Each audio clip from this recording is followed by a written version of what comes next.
Ahoy, makers! This week's project kit is tissue paper painting. Tissue paper painting is a neat trick that uses water to bleed the dye out of tissue paper, making really cool designs on your canvas. It's an art project that goes along perfectly with our theme of the week, the high seas. Sea like the ocean, of course, not the musical note, though if you want to sing while you're making your project, feel free. Each kit comes with a blank canvas, a bunch of strips of tissue paper in various colors, and one of these sponge brushes. If you want to use a paintbrush you already have, that should work just as well. Also, spreading the water can be easier if you have access to water in a spray bottle. Before we get started, I do have a couple notes. 1. Tissue paper painting does stain. Try to work over a protected surface like extra newspapers or an old box lid. Along with that, fingers will probably also get stained as well, unless you have gloves to use. The dye is non-toxic, so it won't hurt you if you get it all over your hands, but just be aware. Second, it's really hard to make specific pictures with tissue paper painting. The finished pieces are more abstract, just colors and shapes. You can see in this example I did here, I tried to make it look like a tree with grass, but it didn't really work. Instead, I recommend just picking interesting colors and shapes and seeing how they blend together to make cool abstract paintings. Now let's get started.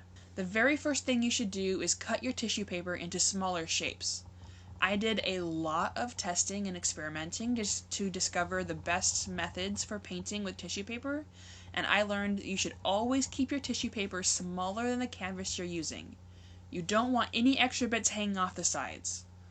For this example, I ripped my tissue paper into shreds, but since this is a recording and I can use the magic of time travel, I can tell you that this method actually didn't turn out too well.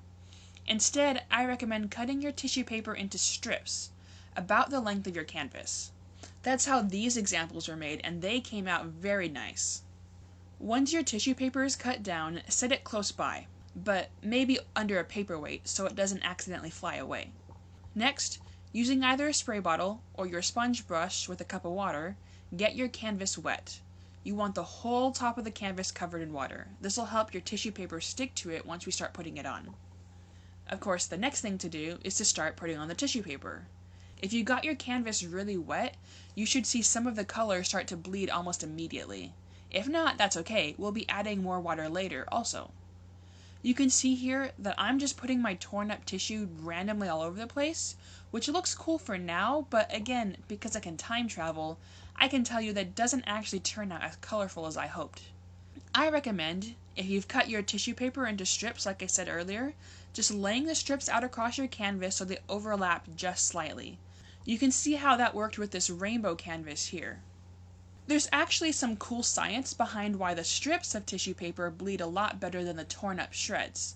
The canvas material that we're using actually isn't designed to take water very well, which is why the water just sits on top of it when we got it wet earlier, instead of soaking in, which is what would happen if you got your shirt wet. The wet tissue paper forces the canvas to start soaking in the water, but little shreds like this don't let the water spread very far. Instead, the water just sits in one spot, and the color doesn't really end up bleeding out of the tissue paper. That's why you want larger pieces of tissue paper, and you want them to overlap just slightly, so it forces the water around. If they overlap too much, the tissue dye will just stain the other pieces of tissue instead of the canvas.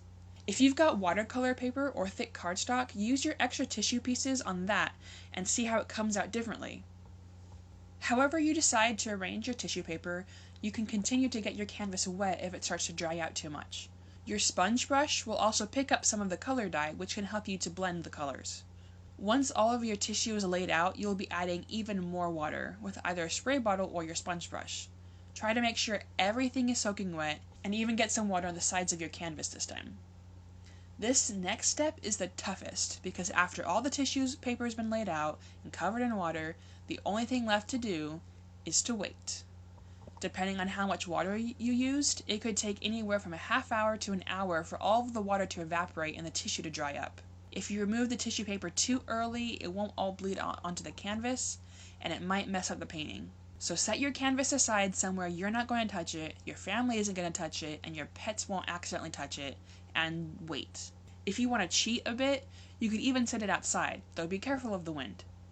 You can tell when your painting is done because the tissue paper shrivels up as it dries, and might even start to blow off if you're like me and you've got a fan on in your house. You can throw away the dried up tissue paper or reuse it if it still has some color in it. In my example here, most of my color ended up staining the tissue paper instead of the canvas, so the canvas is pretty colorless. I'm actually going to reuse my tissue paper to get more color onto the canvas, and I'll time travel here to show you what it looks like. I like this version a lot better, so I'm keeping it like this. So congratulations, makers! You just completed your very own canvas painting. You can sign it if you want and hang it in your house or gift it to a friend. We hope you had fun with this art project. We certainly had fun preparing this one for you.